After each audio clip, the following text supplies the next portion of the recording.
శ్రీ రేణుకా ఎల్లమ్మ తల్లి ఆశీస్సులతో జ్యోతిష్యం చెప్పబడను. స్త్రీ పురుషులకు వశీకరణం చేయబడను. జరిగింది, జరుగుతుంది, జరగబోయేది జ్యోతిష్యం చెప్పబడను. ఫోన్ ద్వారానే జ్యోతిష్యం చెప్పబడను. ప్రేమ సమస్యలు, పెళ్లి సమస్యలు, మనోవేదన, శత్రు సమస్యలు, పిల్లల పొరపాట్లు, భార్యాభర్తల సమస్యలు, ఇతర ఏ సమస్యలకైనా సరే జ్యోతిష్యం చెప్పబడను. Phone number 9502639029. హాయ్ ఫ్రెండ్స్, అందరికీ నమస్కారం అండి.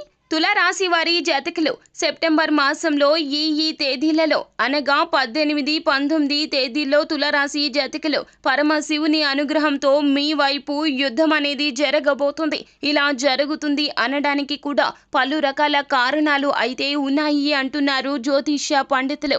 అయితే ఏం జరగబోతుంది? పరమశివుని అనుగ్రహంతో ఎటువంటి సంతృప్తికర ఫలితాల్లో సెప్టెంబర్ మాసంలో 18, 19 తేదీల్లో ఈ రాశి జాతకులు పొందుకోబోతున్నారు. తదితర పూర్తి వివరాలు అన్నీ కూడా మనం ఈ వీడియోలో సంపూర్ణంగా సవివరంగా తెలుసుకునే ప్రయత్నం చేద్దాము. అంతకంటే ముందు ఫ్రెండ్స్, వీడియోని పూర్తిగా చూడండి.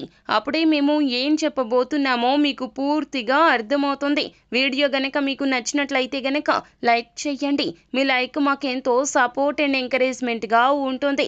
ఇక ఆలస్యం లేకుండా వీడియోలోకి వచ్చేద్దాం. తులారాశి రాశి చక్రంలో 7వ రాశి. చిత్త నక్షత్రం 3, 4 పాదములు, స్వాతి నక్షత్రం 4 పాదములు, విశాఖ నక్షత్రము 1, 2, 3 పాదముల కింద జన్మించిన వ్యక్తులు తులారాశి క్రిందకు వస్తారు. ఈ రాశికి రాశి అధిపతి సాక్షాత్తు శుక్రుడు.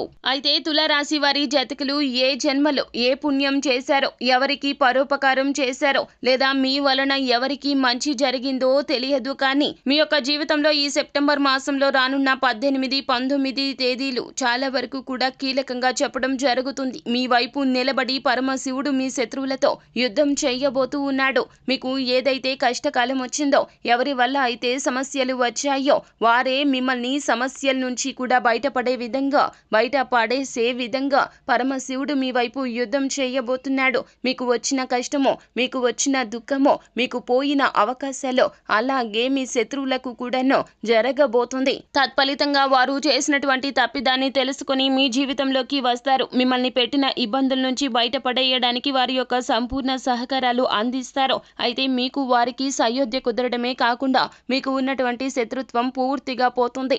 అపార్థాలు, పొరపచ్చాలు తొలగిపోతాయి. శత్రువులు సైతం కూడా మిత్రులు కాబోతున్నారు. ఇదంతా ఈశ్వరేచ్ఛ.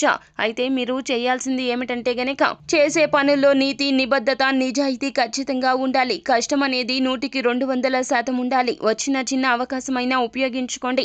ఎవరు ఏది అన్నా కూడాను అస్సలు వినిపించుకునే ప్రయత్నం చేయొద్దు. ఎవరి సమస్యల్లో తలదూర్చవద్దు. ఎవరి తగాదాల్లో కూడాను మీరు న్యాయ అన్యాయాలు చెప్పడానికి, తీర్పును ఇవ్వడానికి అస్సలు వేలు పెట్టే ప్రయత్నం చేయొద్దు. మీ జీవితంలో ఈ 2 రోజులు అత్యంత కీలకమని భావించండి. మీరు ఏ రంగాల్లో ఉన్నా కూడాను మీరు చేయాల్సిందల్లా చేయండి. నలుదిశలా సంపాదన వస్తుంది. కీలక అవకాశాలు మిమ్మల్ని వెతుక్కుంటూ వస్తాయి. ఎవరితో కూడా మాట పట్టింపులకు వెళ్ళొద్దు. ఈ సమయంలో ఓర్పు అనేది ఎక్కువగా చూపించండి. ఇలా మీరు చేసే ప్రయత్నాలు మీకు చాలా వరకు కూడాను అద్భుత ఫలితాలు కలగజేస్తాయి. భగవంతుని అనుగ్రహంతో ఇంట బయట కూడాను మంచి పేరు అయితే సంపాదించుకుంటారు. అధిక ధన లాభం అయితే కలుగుతుంది. అంతా మంచి జరుగుతుంది. శుభం భూయాత్. సో ఫ్రెండ్స్, చూసారు కదా, ఈ వీడియో గనక మీకు నచ్చినట్లయితే గనక లైక్ చేయండి. మరిన్ని వీడియోస్ కోసం మా ఛానల్ ని సబ్స్క్రైబ్ చేసుకుని ఫాలో అవ్వండి. Thank you.